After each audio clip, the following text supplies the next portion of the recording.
기도일도 일어나지 않는 그때 우리가 해야 하는 일에 대해서 여러분과 함께 이야기 나누려고 합니다. 다니엘 10장 12절 13절 이걸 읽으면서 좀 뭔가 판타지 같은 이야기라고 들었어요. 생각을 했어요. 기도했는데 천사가 와서 한다는 말이 야, 내가 21일 동안 올리고 되게 노력했다? 근데 악령하고 싸우느라고 못 왔어. 이렇게 얘기하는 거예요. 그럼 이게 되게 없는 얘기 같고 가짜 같은 이야기잖아요. 물론 성경에 그런 얘기 워낙 많지만 더 그런 느낌이 드는 이야기였습니다. 이 말씀을 읽으면서 내가 하나님 앞에 기도했을 때 하나님 바로 응답하시고 답을 주시는 시간이 있구나. 그런데 그것이 내가 보이지 않는 곳에서 어떤 무슨 일이 벌어지고 있는 것일 수도 있겠구나라고 생각했습니다. 다니엘은 기도했어요. 그리고 기다렸습니다. 응답을 기다렸습니다. 21일 동안 아무 일도 일어나지 않는 것 같은 그 시간 가운데 다니엘이 한 것은 기다리고 기다리는 것이 뿐이었습니다. 하나님의 응답이 있다라고 믿었어요. 그리고 그것을 기다렸습니다. 그러자 21일 지난 이후에 그 응답이 왔습니다. 그리고 말씀하십니다. 너가 기도했을 때 바로 내가 오려고 했어. 근데 올 수 없었어. 라고 이야기하고 있는 것입니다. 우리가 가끔 기도하다 보면 하나님의 응답이 없는 것 같은 시간이 있어요. 하나님 도대체 왜 응답 안 하시지? 도대체 무슨 일이지? 내가 뭘 잘못한 걸까? 내가 뭘 부족한 걸까? 내가 무엇을 안 했기 때문일까? 라는 많은 생각들을 하게 됩니다. 그런데 그것이 아닐 수 있다라고 이야기하고 있는 것입니다. 하나님이 바로 응답하시려고 했는데 그 땅을 지배하고 있던 내가 있는 그 공간을 지배하고 있던 악한 영이 막고 있었다라고 이야기하는 겁니다. 나의 어떠함이 아니에요. 내가 잘못했기 때문이 아니라 내가 무엇이 부족했기 때문이 아니라 내가 기도를 안 해서 교회 열심히 안 가서가 아니라 하나님이 응답하셨는데 내가 있는 그 공간에 있던 그 악령이 막고 있었다라고 이야기하고 있는 것입니다. 제가 이 말씀을 준비하면서 이런 생각을 했어요. 하나님의 응답이 있고 그 응답이 오는 그 공간이 있다라는 겁니다. 내가 여기 옆에서 딱 얘기하시는 게 아니라 하나님의 그 공간이 있고 그 시간이 있다라고 느꼈습니다. 하나님은 분명히 그렇게 이야기를 하고 계시는구나. 내가 기도하실 때 듣고 응답하시고 그것이 오는 시간이 있고 오는 공간적인 거리가 있구나라고 생각하게 되었습니다. 이 이야기는 무엇이냐면 우리의 기도에 하나님이 응답하실 때 내가 못 듣는 것이 나의 잘못이 아니라는 것이죠. 그러나 히브리서의 말씀처럼 히브리서 11장 1절 말씀처럼 믿음을 바라는 것들의 실상이요 보이지 않는 것의 증거라고 이야기하고 있습니다. 내가 믿음으로 내가 기도했다라면 내가 보이지 않지만 내가 지금 보이지 않지만 내 앞에 없지만 그것이 이루어질 것이라는 믿음으로 기다리는 것 이것을 하나님 원하고 구하고 계시는 것이구나 라고 생각했습니다. 믿음은 보이지 않는 것입니다. 우리가 확신하는 것이고 믿음은 우리 앞에 잡히지 않지만 그것이 반드시 이루어질 거라는 믿음으로 기다리는 것입니다. 그럴 때 그 응답이 오는 것입니다. 21일이 지난 이후에라도 그 응답이 반드시 와서 내 안에 이루어지게 되는 것이고 나의 삶에 이루어지게 된다라고 이야기하고 있습니다. 제가 이 말씀을 준비하면서 도대체 이런 일들이 있었던 사람들이 얼마나 많을까 또한 이런 기도의 응답만 구하고 있는 사람만 세상에 살고 있는 것일까라고 생각했어요.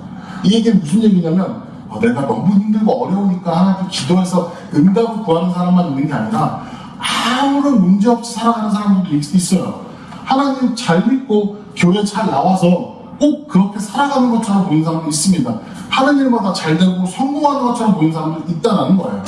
무슨 얘기예요? 아무 고난 없이 살아가는 크리스찬들도 있다라고 이야기하는 겁니다.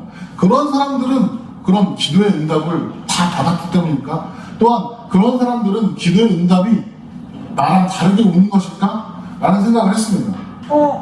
분명히 다니엘도 21일을 기다렸고 히브리서의 말씀처럼 보이지 않는 것을 믿고 기다리는 시간도 있는데 왜 그러지 않은 사람도 있는 것일까? 그렇다면 나의 믿음과 그 사람의 믿음의 수치가 다르고 측량할 수 있는 그 나는 다르기 때문일까? 아니면 나는 꼭 그렇게 고난을 받아야 하는 삶이기 때문일까? 라고 생각했습니다. 그런 사람이 많아요. 나는 좀 더 고민하고 좀 더 힘들게 하나님의 응답을 구하고 봤는데 그러지 않은 것 같은 사람들이 너무나 많다는 거죠. 그냥 잘 살아가고 있어요. 힘들지 않아요. 그냥 교회를 심지어 나보다 덜 나오는 것 같은데 나보다 더 열심히 하는 것 같은데 더 잘 사는 것 같은 사람이 너무나 많습니다. 이것이 무엇이 다른 것일까? 라고 좀 고민하게 됐습니다. 하나님 나갔을 때 하나님이 말씀하신 하나님이 있었어요. 노아의 모습이었습니다. 제가 이 노아의 말씀을 읽을 때 히브리서 11장 7절 말씀에 믿음으로 노아는 아직 보지 않은 일에 경고하심을 받아 경외함으로 방주를 준비하였다. 노아가 살던 그 시대에는 아무런 문제가 없는 것 같이 잘 사는 사람들이 너무나 많았어요. 하나님도 앞에 예배 안 드려도 잘 살고 아무 문제가 없는 시간이었어요. 그러나 하나님 노아 앞에 나타나서 말씀하셨어요. 내가 이제 벌을 내릴 거야. 그러면 방주를 지어 라고 이야기하십니다. 그리고 그 경고하심을 받고 방주를 짓기 시작합니다. 이 시간을 우리가 갖고 있는 것이 그게 모른다는 것이죠. 하나님이 우리한테 말씀하시는 것은 세상 가운데 내가 할 일이 있어. 내가 그것을 듣는 사람일 수 있다는 겁니다. 내가 노아처럼 그 말씀을 듣고 내가 움직여야 하는 사람일 수도 있다는 것이죠. 그렇다고 아무 문제 없이 살아가는 사람들이 노아의 시대처럼 죄를 짓고 있는 사람들이라고 이야기하는 것은 아닙니다. 그러나 하나님이 특별히 나에게 말씀하고 싶으신 것이 있구나라고 생각하게 된 것입니다. 무엇입니까? 나만 기도하는 것이 아니라 나처럼 기도해서 꼭 하나님의 응답을 듣고 구해야 하는 시간이 있는 사람들이 있다라고 이야기하는 것입니다. 사무엘의 3장 1절 말씀에 여호와의 말씀이 희귀하여 흔히 보이지 않는 때더라 라고 이야기하고 있습니다. 사무엘이 살던 시대에도 하나님이 말씀하시는 일들이 하나님이 직접 말씀하시는 일들이 잘 없었어요. 근데 사무엘이 자고 있을 때 하나님이 사무엘을 부르는 사건이 일어납니다. 그래서 자기를 부르는 것이 아닌 줄 알았어요.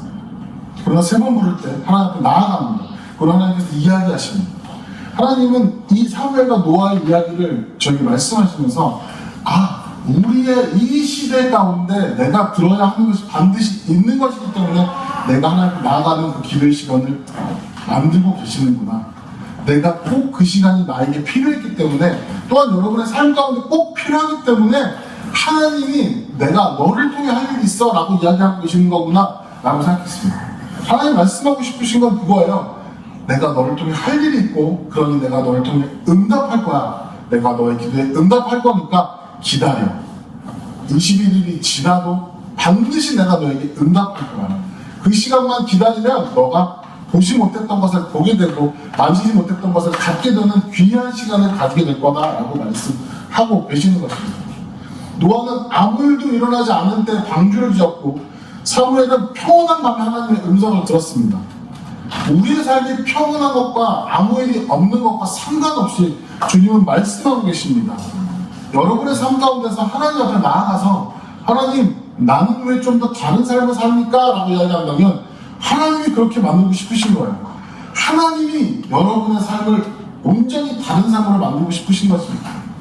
이전에 살았던 다른 사람들의 삶하고 다르게 또한 많은 사람들이 편안하게 사는 것과 다르게 나에게 하나님 반드시 하고 싶으신 것이 있기 때문에 내가 지금 이 시간 21일을 기다리던 사무엘처럼 응답이 없는 것 같은 그 시간 가운데 나를 밀어넣으셨구나. 그러니 우리는 이제 해야 하는 것은 한 가지뿐입니다. 주님 반드시 응답하시고 나에게 주신 하나님의 특별한 삶이 있다는 것을 믿는 것이죠. 그럴 때 주님이 여러분에게 준비하신 각자의 삶을 준비하신 특별한 삶을 살게 되는 것입니다. 근데 이 말을 잘못 들으면 다른 사람들은 특별한 삶이 없는 것처럼 보일 수도 있고 평범한 사람들은 그냥 편안하게 사는 사람들은 그러지 않을 것처럼 보일 수도 있지만 그것은 그냥 나와 다른 것입니다. 그들 가운데 분명히 고난과 고민이 있어요. 그리고 그것을 통해 하나님께서 말씀하고 계십니다. 그들이 하나님 앞에 반드시 서 있다면 그들 가운데 우리가 보지 못하는 고민과 걱정거리로 주님 앞에 나가는 시간들이 있습니다. 주님은 그것을 이야기하시는 것이죠. 너의 고민과 걱정은 내가 너를 통해 만들 놀라운 일들을 하기 위한 시작일 뿐이다라고 말씀하시는 것입니다. 고난이 없던 시대에 방주를 만들었고 평온한 밤에 하나님의 음성을 들었던 그 시간은 우리의 삶에 동일하게 이루어지는 놀라운 역사입니다. 주님 말씀하고 싶으신 겁니다. 내가 너에게 응답할 거야. 왜? 너에게 특별한 삶을 준비했기 때문에. 너가 지금까지 살아보지 못했던 삶을 준비했기 때문에 제발 기다려서 내 응답을 들어라. 내 응답을 가고 있다 라고 말씀하십니다. 내 응답을 가고 있으니까 기다려라. 그러면 내 삶을 변화시킬 것이다 라고 말씀하시는 거죠. 이 말씀 준비하면서 좀 고민했던 것이 있어요. 그러면 아무 문제 없는 사람도 있겠지만 하나님 음성을 못 듣는 사람들은 도대체 어떻게 하지? 내 응답이 맞는지 아닌지를 고민하는 사람은 어떻게 해야 되는 거지? 라는 좀 걱정, 고민을 했습니다. 하나님 음성을 못 들어. 내가 기도했는데 하나님 응답인지 아닌지 좀 긴가민가 해. 이런 사람들에게는 도대체 이 말씀을 어떻게 전해야 하지? 라는 좀 고민이 됐습니다. 그래서 생각했던 것은 그럼에도 불구하고 하나님의 응답을 기다리는 것, 끝까지 기다리는 것, 그것이 필요하겠구나 라고 생각했습니다. 열천의 비유가 나와요. 마태복음 25장 1절 13절에 열처녀가 신랑을 기다리는 장면이 나옵니다. 언제 올지 모르는 신랑을 기다리고 있어요. 그러나 준비되어진 자는 그 신랑을 맞이합니다. 준비되어지지 않은 자는 그 신랑을 만나지도 못해요. 그 잔치에 들어가지도 못합니다. 주님은 말씀하십니다. 내가 음성을 못 들으니까, 내가 특별한 계시를 못 받으니까가 아니라 내가 조금 덜 기다렸기 때문일지도 모른다고 말씀하고 계신 겁니다. 하나님의 응답은 반드시 오십니다. 내가 기도했기 때문에 내가 알아들을 수 있는 방법으로 분명히 말씀하십니다. 왜? 나에게 특별하게 늘 대답하시고 응답하시는 분이 하나님이시고 나를 지으신 분이 하나님이시기 때문에 내가 알아들을 수 있는 방법으로 분명히 말씀하십니다. 내가 조금 덜 기다렸을 뿐이에요. 좀 더 기다리면 그 하늘에서 나를 맡고 나의 응답을 맡고 있는 악한 영들을 물리치고 나에게 오시고 응답하십니다. 그러면 우리의 삶이 변화되는 것입니다. 그럴 때 우리의 삶이 변화되는 것이고 이전에 살지 못했던 삶을 살게 된다라고 말씀하고 있습니다. 함께 기도하고 싶습니다. 이렇게 기도하고 싶습니다. 주님, 내가 주님의 말씀과 그 기도의 응답에 끝까지 기다리는 믿음을 우리에게 허락해달라고 좀 기도합시다. 기도하시겠습니다.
주님 감사합니다. 지금 우리의 삶 가운데 주님의 응답이 있어. 주님 준비하신 각자의 특별한 삶을 살게 하여 주시옵소서.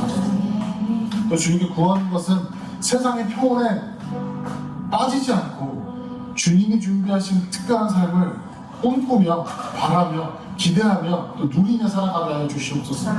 주님 우리의 삶에 그 응답이 있는 것을 믿는 믿음으로 살아가게 하여 주시고,